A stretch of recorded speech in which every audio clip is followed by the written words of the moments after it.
Hi, I'm Micah Schnabel, and I'm here for a song.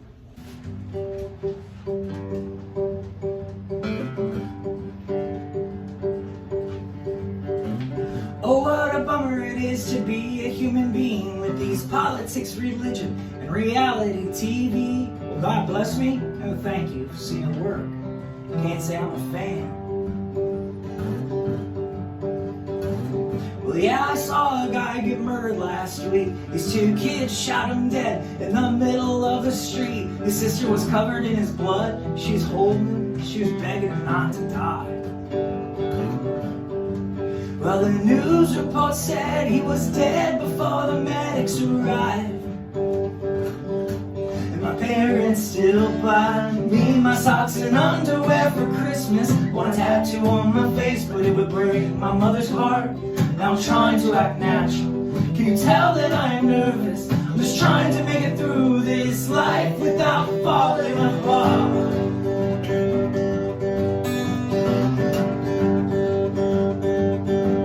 Well, I spent 2 years of my life trying to drink myself to death. It wasn't poetic or romantic, it was an embarrassing mess. I was a circus clown juggling chainsaws, just hoping for the best. But now I'm a green participant ribbon of a human being, just trying to break even at life's gas station slot machines. I am that kid at the far end of the bench who's just happy to be on the team, with a giant foam finger on my hand that says living the dream. My parents still buy me my socks and underwear for Christmas. Want a tattoo on my face, but it would break my mother's heart. I'm trying to act natural. You tell that I'm nervous, just trying to make it through this life without falling apart. When you were young, they said you could be anything you dream. The president, an astronaut, a merchant marine. It turns out that life is just one giant pyramid scheme. And I'm from the bottom of the eastern Middle West. But when my mama's father was the son of a bitch, just ruining people's life whenever he got needed.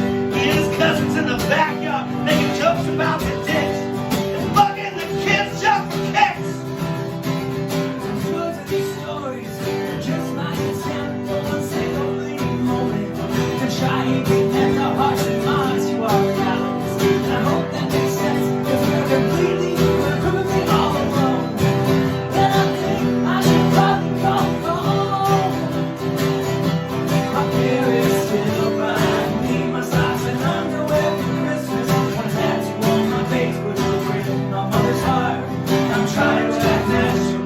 You tell that I'm nervous, just trying to make it through this life without falling apart. What a bummer it is to be a human being.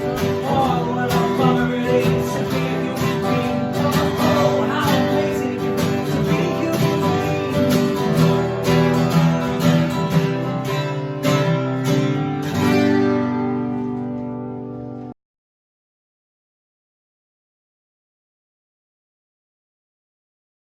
And the lyrics started with literally outside of our house. We watched somebody get shot, and the guy's sister held him while he died. And we watched it all from, we live on the second floor looking down. And yeah, how do you process that? So Right. that's how you process it. Yeah. That's where it started, you know? Oh wow. And then how did you get to the oh what a bummer? How you get from point A to point B, I don't know. No, okay. So anyway, my writing style has changed in the last like 4 or 5 years, and now I don't try to write a song. I just write. Okay. So this kind of came out in, not really short story, but just kind of spitting things out, you know, and just sitting down and working.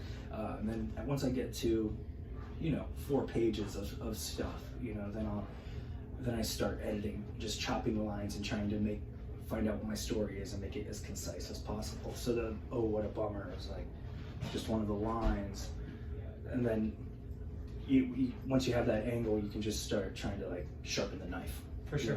Is how the writing style has changed. And this song was a big turning point there of learning how to do that and just try to be as concise as possible. And I try to write songs now that's just punch, and try to not have any filler lines, which guilty of doing for a long time. And I'm sure I That still have works. them now, but like trying harder to make a sharper knife. I remember like the early days of sitting there trying to find the next line, the next perfect line, and now I'm just like, oh, just write. Like never stop yourself from writing. Right. Just be a good editor. You know? Right. Like write poorly. Allow yourself to write poorly, and then come back and try to be a good editor. Totally. You know? I love that. Autobiographical then, like when you were putting all the Most stages? of it, yeah. Most of my stuff is. I'm not really good at making stuff up. Yeah, I struggle too with that for sure. And when I do, I find the only way that those don't go and end up in the trash heap is when I add as much autobiographical stuff into it. Yeah, because it feels forced or wrong most of the time when if I try to just create a story out of nothing, which I guess none of us really actually do. Like no matter what, when we're writing, we end up talking about ourselves. Right. Just changing the names to keep our families happy. Right. So, did you actually go through some abuse stuff, like? Oh substance yeah. stuff? I tried to drink myself to death for about 2 years, and like legit. I'm not being over dramatizing anything. Like I was drinking because I wanted to die. Okay. Yeah, I did that for 2 years. How'd you get past that, man? Took a lot of work. Yeah. You on the other side of it now? Yeah. You know, like, but this is water. But yeah, you know, I did that hard for 2 years, and I think especially in this what we do, you know, writing songs, being in bars, and there's this expectation of talking about how people talk about drinking and stuff, and romanticize with writers and everything, and that was kind of my like just a little bit pushback against that of like I did the self-loathing, trying to die, you know, hardcore, and it's not glamorous, it's not funny, you know. It's no good. How have you found the craft change? Since... Well, that's I guess that's part of what swung it was I've dedicated myself. I was always super into writing songs, but I had to dedicate myself to something, and now I wake up every day and I work every single day. You know, and like my first novel came out last year, in May 2018. So that was just another thing that I guess really came out of changing my mind of like for my mental health I have to work every single day on, you know, and this is what I love to do. And I just did an interview with a friend of mine and I was talking about this, but I don't know that if my work is any good, you know, that doesn't really matter, because it's not, this is just something I do that makes me feel good, that satisfies me as a human being. And and I don't have to, you know, do the whole self-loathing trip and whatever. Right. And people can smell when you're writing to try to get accolades and when you're writing for yourself. And I feel like the tried story is that like when people start writing for themselves, other people start to take notice of it. Right. You know? Right. Yeah, absolutely. So the one line in here that like almost brought me to tears, I'm a kid at the far end of the bench who's just happy to be on the team. Like, because like you've been in the music game for how long? 20 years? 2002, our first record came out. So going on 20 years. Yeah. And I mean, it hasn't been super glamorous. I mean, I'm sure you've had like some really amazing fruit, right? Like you some should great... see tonight's green room.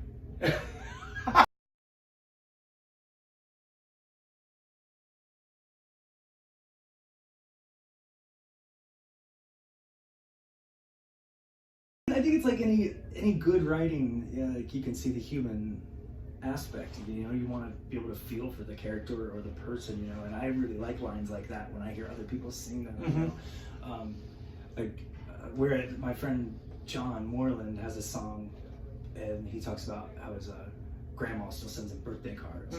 You know, and it's something. It's like you said, it's immediately humanizing this person that you're looking at. You know, like my parents do buy me my socks and underwear for Christmas. I'm 37 years old. You know, but it's great because I hate spending money on them. Right. Those are the best gifts. Something that people don't want to buy. Right. Yeah. But it does. I think that I love those kind of John Prine humanizing lines. You know. Yeah. Hopefully that draws people in. And like to me, the thesis then is like, I'm just these fleeting moments, like that flow, whether it's performance or in the writing process. Right. Yeah, and that's how like the writing you find you hit at those little streams, you know, that you're like, oh, that's good. Yeah, for sure. Or at least for me, that's good for me. You know Right. what I mean? And that one, it's funny how they come out, like, and it just kind of encapsulates the song, you know, like, here we are, we're all here, this is what we got, for better or for worse, no matter what we've been handed, you know, we're just doing our best. Like the last line is, oh, how beautiful it can be to be a human being, you know? Like, there's a lot of bad shit happening, you know, and life is hard, but there are beautiful moments if you can let them be.